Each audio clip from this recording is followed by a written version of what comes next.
Hello everyone, in the video number 1, you have learned about the different goals that teachers should aim at when teaching vocabulary to young learners at primary schools, and you know that to achieve all these goals, the teachers have to scaffold the teaching very carefully. Usually, there are 3 main steps in teaching vocabulary to young learners. They are presentation, practice, and production. In the 2 previous videos, I have introduced to you different techniques to present and to help the pupils practice new vocabulary they have learned. But if the teachers want the pupils to actually use the words they have learned, teachers have to create situations for the pupils to use the language. And that leads us to the final step, production. In this step, pupils have a chance to use the words they have learned to speak or to write, and that means to actively use the words in different contexts. So, in this video, we are going to discover some techniques for the pupils to produce the vocabulary. The first simple technique that the teachers can use is to ask their pupils to make sentences with the words they have learned. For example, after learning the vocabulary related to colors, teachers can ask their pupils to make sentences using different colors words, such as "My bag is orange and white," or "My shirt is red, green, and yellow." But this activity may easily become boring because it is not very meaningful, so not many students are willing to take part in. Therefore, in this video, I would like to introduce some inspiring and meaningful activities that teachers can use to encourage their pupils to produce the vocabulary. The first activity is called Roll, Say, and Keep. This activity can be used at the production stage because it can help pupils use the words in their original sentences. In this activity, pupils have a chance to put the words in sentences, understand the meaning in context, and pronounce the words correctly. So, how to carry out this activity? First, teacher prepares several roll, say, and keep worksheets. The number of the worksheets depends on the number of groups in each class, and bring some dice to the class. Next, if the class is big, teachers can divide the class into 2 and appoint the best student to be in charge of a half, and the teacher is in charge of the other half. Then, teachers divide pupils into lines. Then, teachers divide pupils in groups of 2 or 3 and give each group a worksheet. Next, teachers write at least 10 words that the pupils have already learned on the board. Depending on the pupils' level and the structures that the teacher wants to revise, the teacher can choose the words of the same or different parts of speech.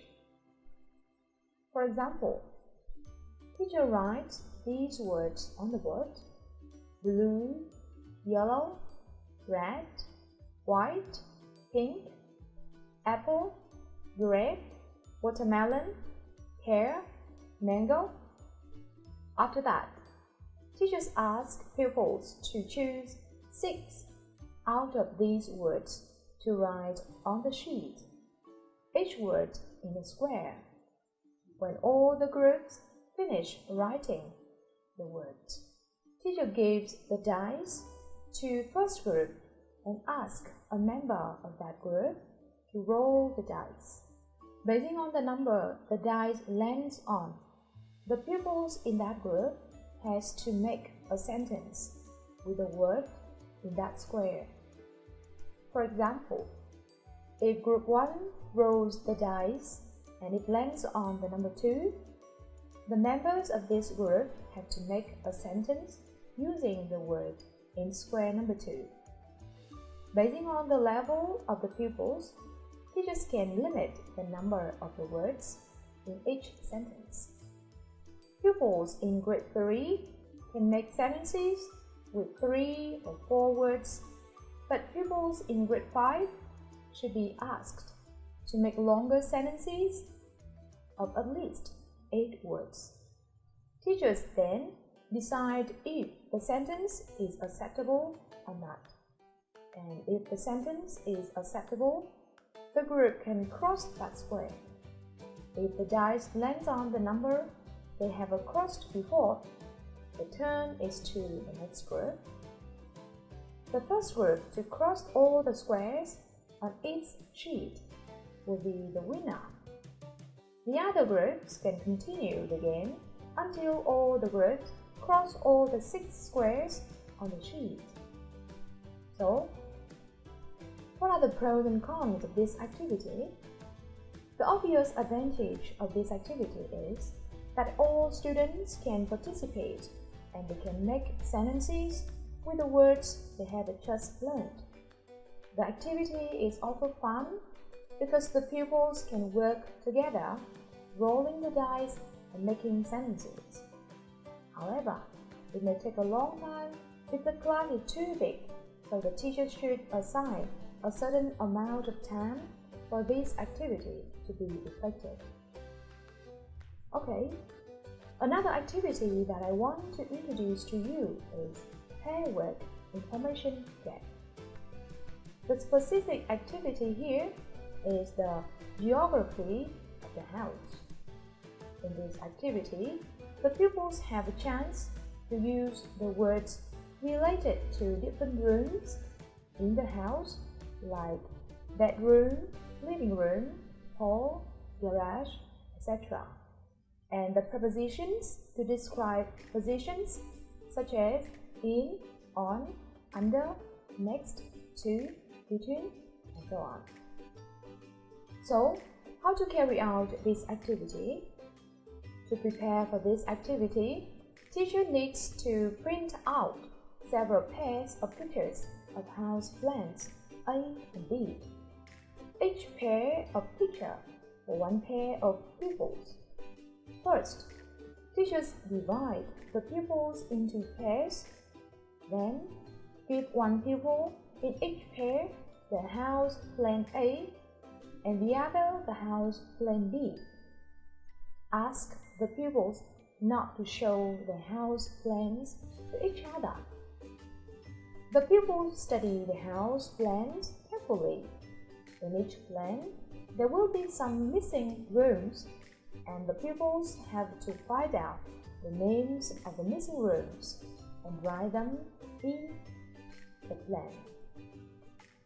To do this, they have to tell each other about the position of the rooms in their house plan. For example, pupil A says, the cellar is on the ground floor, the bedroom is on the second floor, in the corner, the kitchen is on the first floor, in the left corner, the dining room is next to the kitchen, and the pupil B writes the name of the rooms down in his or her house plan. And the pupil B can say, the attic is under the roof, the hall is between the study and the toilet on the first floor, the bathroom is on the second floor in the right corner, and the pupil A writes down the names of these rooms in his or her house plan.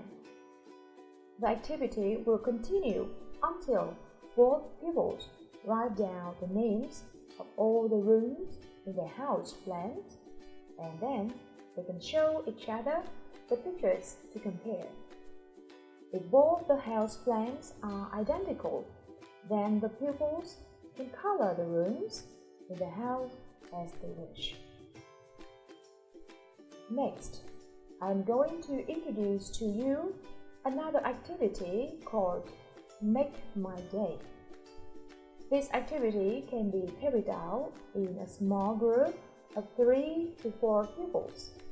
To prepare for this activity, teachers have to print out a set of time cards and a set of action cards for each group. Ideally, each pupil in a group should have 5 different time cards with different times of the day. So, how to carry out this activity? First, teachers divide the pupils into groups of 3 or 4, sitting facing one another.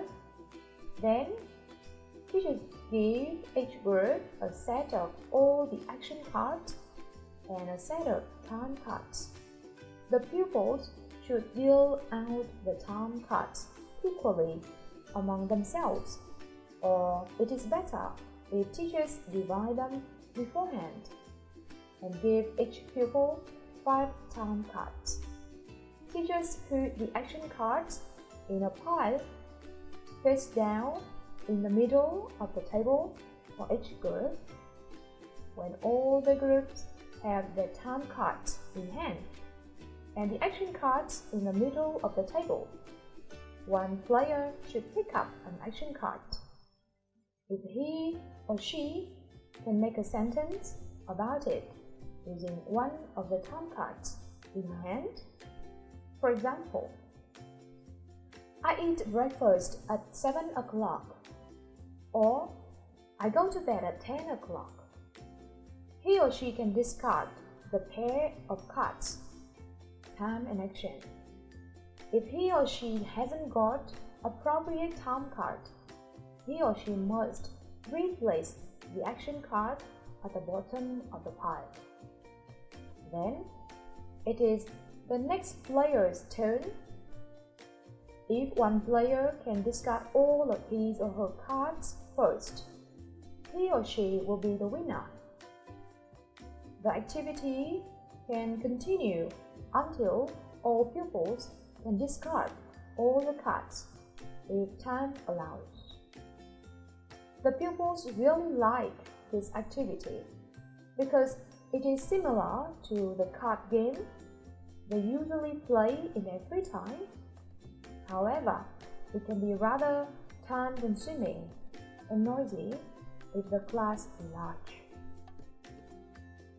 So far, I have introduced to you some activities that you can use at the production stage to enable your pupils to actually use the words. Now, please think about your own teaching and answer these questions. What techniques in teaching vocabulary have you applied? Are they effective or not? And why not? What techniques haven't you used? Do you think they can be effective in your own classes? Why or why not?